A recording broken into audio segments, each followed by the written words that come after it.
Hola, bienvenidas y bienvenidos. En esta ocasión, en Charlas Magistrales, tendremos la oportunidad de platicar con Alexia González Navarrete, abogada postulante, y el tema será cómo defender a las víctimas de hostigamiento sexual. Acompáñanos, seguramente va a ser de mucho interés para ti.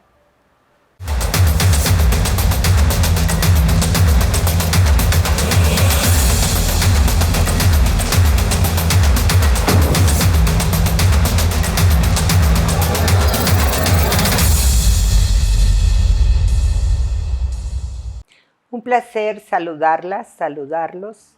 En esta ocasión hablaremos de un tema que es difícil litigar, es difícil ponerse del lado de las víctimas en muchas ocasiones, es difícil comprender el impacto que estas conductas tienen, sobre todo en las mujeres. Estoy hablando del hostigamiento sexual o acoso sexual. Y en esta ocasión tenemos la posibilidad de estar con Alexia González Navarrete, abogada postulante con una experiencia muy importante en el campo del derecho penal y que nos honra con su presencia para hablar de un caso y sobre todo dar algunas recomendaciones de cómo poder defender a las víctimas de esta forma de violencia contra las mujeres. Alexia Ana María González Navarrete, abogada postulante especializada en materia penal con más de 14 años de experiencia profesional, asociada en la firma del Río y Moreno de Leija Abogados, Ciudad de México, desde el año 2012. Cuenta con experiencia continua en litigio y consultoría en materia penal en los ámbitos de investigación, procesos judiciales y juicios de amparo, así como experiencia práctica en delitos sexuales y de violencia de género. Cursó la licenciatura en Derecho en la Universidad Anáhuac, Campus Ciudad de México Sur, para posteriormente cursar la especialidad en Derecho Penal y la maestría en Ciencias Penales en la Universidad Anáhuac, Campus México Norte. Cursó el posgrado en Delitos Fiscales en la Escuela Libre de Derecho. Cuenta también con diversos cursos sobre el sistema de justicia penal acusatorio y adversarial, destrezas de litigación oral e interrogatorio en instituciones académicas de México y del extranjero. Alexia, bienvenida a Charlas Magistrales de la Barra Mexicana de Abogadas y Abogados. Yo insisto en ponerle, aunque no le han cambiado el nombre. Pero bueno, creo que a todas y a todos los abogados aquí presentes nos va a encantar escuchar el trabajo de defensa legal que hiciste de 6 víctimas de hostigamiento, pero sobre todo, ¿qué les podemos decir? ¿Cuál debe de ser el conocimiento mínimo con el que hay que enfrentar esta defensa y qué podemos esperar en el transcurso de esta defensa? Y bueno, pues si quieres comentarnos un poco cómo se da el caso, en qué momento lo inicias y cuáles son las vías que tú utilizaste para la defensa. Sí, por supuesto, doctora. Muchas gracias por invitarme. Encantada de estar aquí con usted. Y pues efectivamente, en 2015 nosotros defendimos a 6 mujeres víctimas de violencia de distintos tipos, psicológica, sexual, laboral, por parte de quien entonces era su jefe directo en un departamento de un instituto de salud que formaba parte de la Administración Pública Federal, y él, como su superior jerárquico, aprovechándose de la confianza que le tenían y el respeto que le tenían al ser él su jefe directo, y aprovechando también este ámbito laboral, pues él las violentaba y las violentó durante muchos años.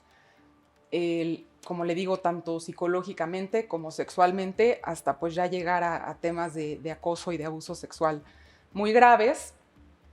Durante muchos años, pues, estas víctimas estuvieron manipuladas por su agresor. Desde luego, cuando ellas lo rechazaron, pues vinieron las represalias laborales. Él las segregó laboralmente completamente para mantenerlas calladas. Y bueno, por este motivo, entre otros, es que ellas pues estuvieron tantos años siendo víctimas de este señor, hasta que finalmente en el año 2014-2015 ellas pidieron ayuda en un inicio ante el órgano interno de control de este Instituto Nacional de Salud y pues no les hicieron caso, desde luego, entonces acudieron a otros órganos, inclusive a la CONAPRED, y buscaron ayuda y pues conocemos perfectamente cómo está la situación en México en cuanto a temas de violencia de género. Y pues no recibieron apoyo, ni una solución a su problema. La violencia seguía porque ellas pues seguían yendo a trabajar, desde luego. Y finalmente, en el año 2015, ellas se presentaron ante a la que era entonces Procuraduría General de la República, que ahora es Fiscalía, que tiene un área especializada supuestamente para temas de violencia de género y trata de personas, conocida comúnmente como FEVIMTRA. Ellas acudieron en enero de 2015 a presentar su denuncia porque pues él era un servidor público federal, por tanto era competencia de la federación, y pues se toparon con un obstáculo y un viacrucis legal que empezó en ese momento, porque desde luego no es una fiscalía que está preparada ni capacitada para recibir mujeres víctimas de violencia, absolutamente ninguna sensibilidad para tratar a estas mujeres, ninguna capacitación legal de ningún tipo. Y pues ahí empezó su viacrucis. Y cuando vieron que también ahí ante la FEVIMTRA pues les ponían trabas y no recibían la ayuda, es que nos buscaron en el despacho. Entonces pues iniciamos esta batalla legal con todos los recursos legales a nuestro alcance que nos proporciona la ley. Peleamos. Durante un año de investigación estuvimos presentando todas las pruebas posibles. Como sabemos, estos delitos sexuales por lo general son de realización oculta y es muy difícil contar con testigos presenciales de los hechos. Entonces, desde luego, pues fue difícil.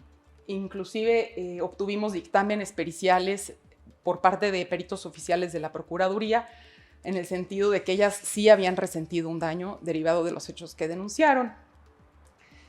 Finalmente, después de un año de estar integrando la averiguación previa, porque en ese entonces estaba el anterior sistema de justicia penal, el inquisitivo, el Ministerio Público finalmente consignó la averiguación previa y hay otro viacrucis. El aparato judicial tampoco está capacitado para en estos temas de violencia de género. Absolutamente ningún juzgador tiene sensibilidad en temas de víctimas, de mujeres víctimas de violencia sexual. Entonces ahí pues seguimos luchando. Evidentemente se negaron órdenes de aprehensión en su contra. Y pues fue finalmente en apelación y después en amparo que logramos una orden de aprehensión en su contra, únicamente respecto de 2 de las 6 víctimas, por las mismas trabas que nos presentaron, por el delito de abuso sexual agravado. Se le ejecutó la orden de aprehensión al agresor, ingresó al reclusorio norte, estuvo una noche ahí y finalmente se le dictó formal prisión, pero obtuvo libertad, lo que se conocía como libertad bajo fianza, porque desgraciadamente en estos delitos pues las penas son muy, muy bajas y en ese entonces esos delitos pues no eran considerados como graves, por lo que el agresor pudo llevar su proceso en libertad. Pues en ese trance, le digo, nos enfrentamos a juzgadores cegados completamente a temas de derechos humanos.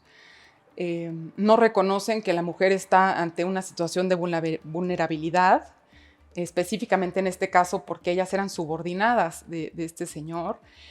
Él tenía un despacho de abogados muy fuerte e inclusive el propio personal de la fiscalía amedrentó a las víctimas, diciéndoles que si no conocían al abogado que lo defendía, que tuvieran cuidado. Por cierto, un exfuncionario de la entonces PGR, Procuraduría General de la República. Así es. Entonces, pues hubo mucha protección por parte del personal ministerial y de los juzgadores, mucha protección al agresor. Y bueno, finalmente, después de casi 5 años de litigio, de proceso penal al que estuvo sujeto el agresor, finalmente obtuvimos una sentencia de un tribunal colegiado en la que, si bien no se pudo condenar al agresor, sí obtuvimos criterios importantes, en el sentido de que es importante dar valor preponderante en temas probatorios a la declaración de la víctima. Es muy importante la declaración de la víctima en estos temas. ¿Por qué? Porque, como le decía, generalmente son de la realización oculta y las pruebas son pocas. Entonces, estos criterios del Poder Judicial de la Federación pues fueron importantes en ese sentido, ¿no? Que las víctimas tienen que ser escuchadas, que su declaración como víctima tiene un valor preponderante y debe privilegiarse por sobre todas las demás pruebas. Y bueno, es un caso de éxito sin duda.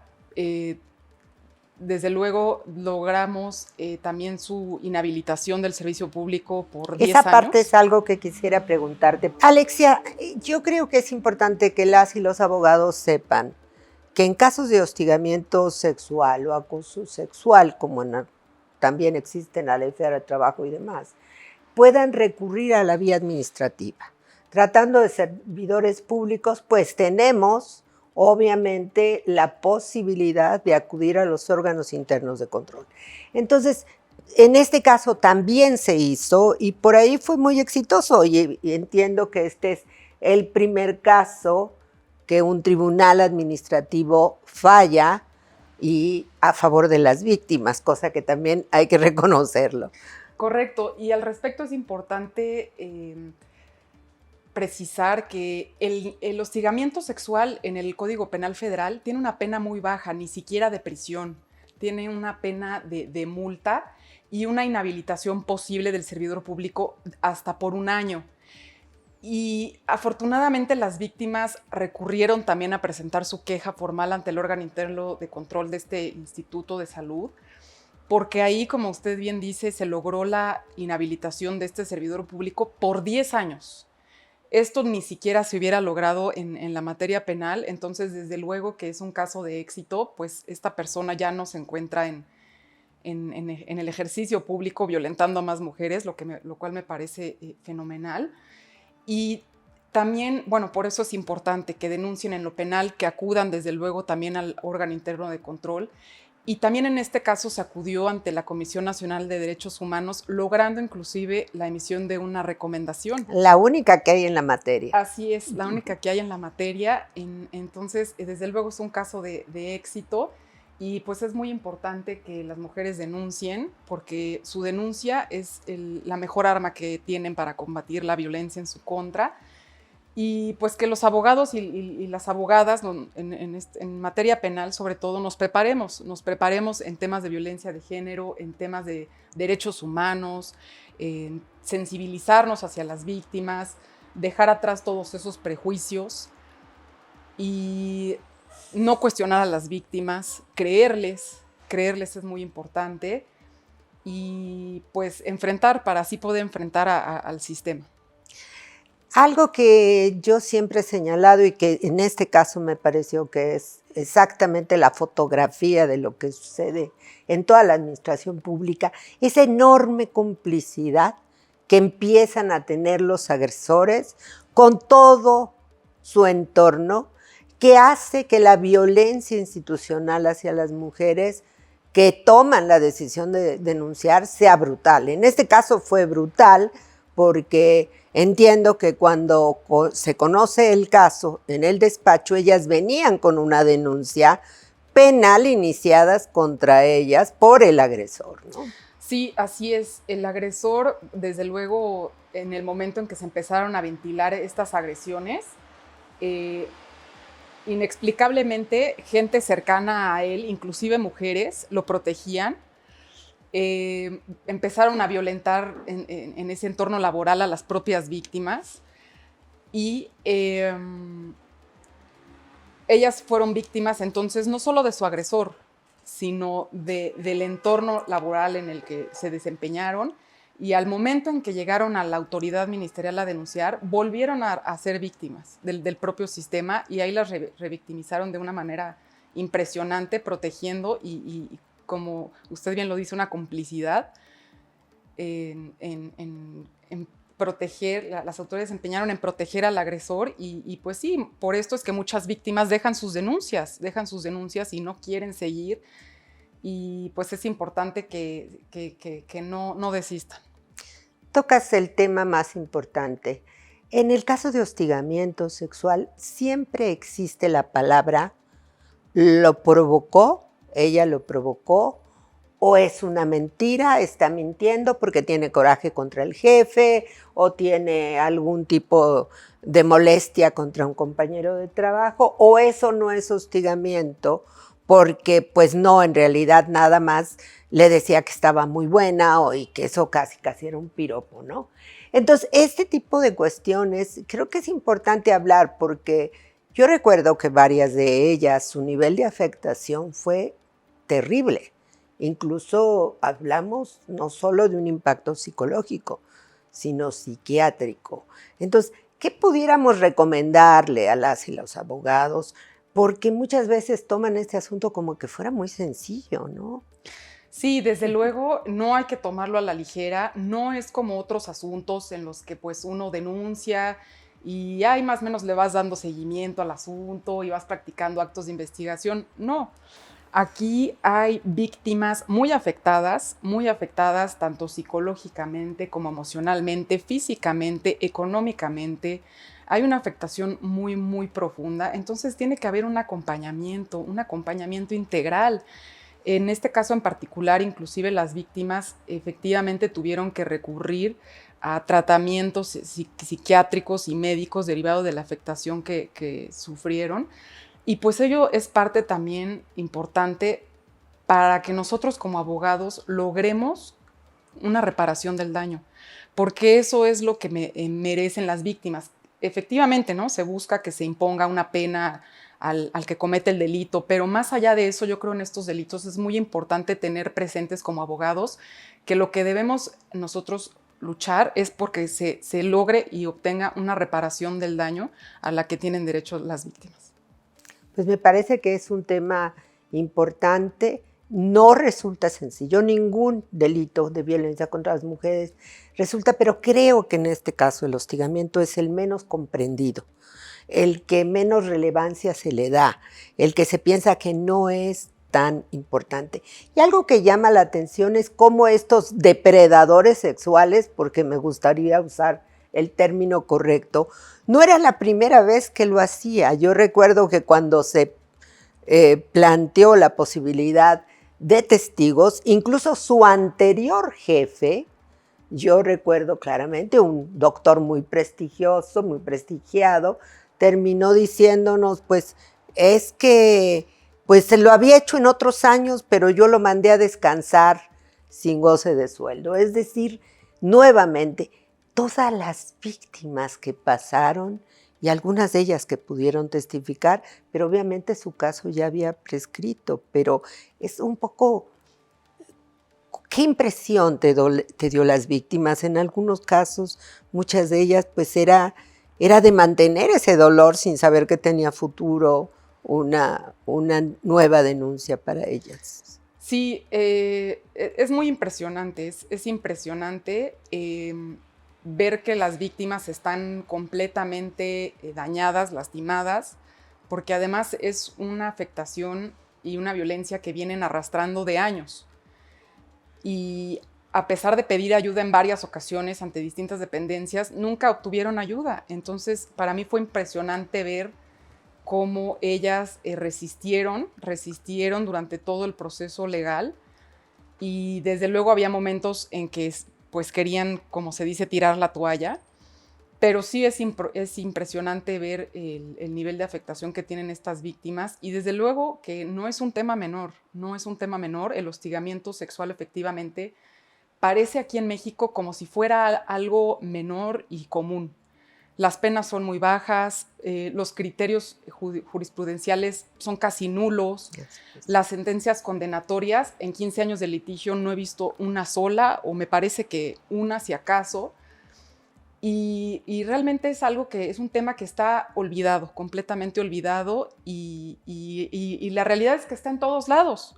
Los agresores sexuales están en todos lados, en todos los niveles socioculturales, económicos. Esta persona, en este caso este agresor, su defensa radicaba básicamente en que él era un doctor muy prestigiado, con muchos logros académicos y profesionales, y que entonces efectivamente él pues no era capaz de perpetrar esos abusos, ¿no? Porque él siendo tan importante. Pero la realidad es que esto no tiene absolutamente nada que ver. La preparación de la persona es completamente ajena a las características de agresor sexual. Entonces es muy importante que tanto autoridades como ciudadanos, como nosotras como mujeres litigantes, pues pongamos el ojo ahí, ¿no? Porque ahí hay un tema muy importante que está abandonado, y desgraciadamente pues la impunidad es tremenda. La impunidad es tremenda porque las mujeres no denuncian, en muchos casos denuncian y pues las autoridades no las ayudan, y pues es por eso que es un tema olvidado, desgraciadamente, y pues no hay que perderlo de vista. Tú has tocado el tema de las autoridades donde ellas acudieron.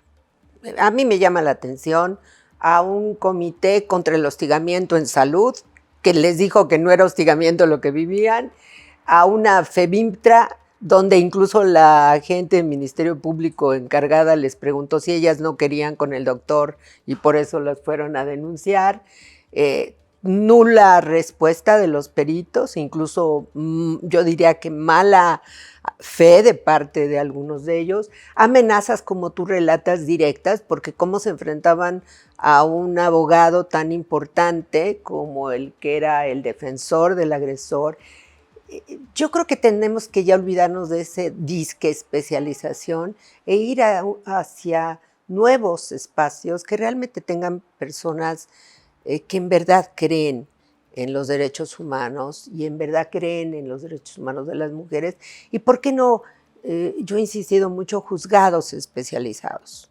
Sin duda es importantísimo contar, tanto a nivel ministerial como a nivel judicial, contar con áreas especializadas en temas de violencia de género, violencia contra las mujeres, delitos sexuales. Es muy importante.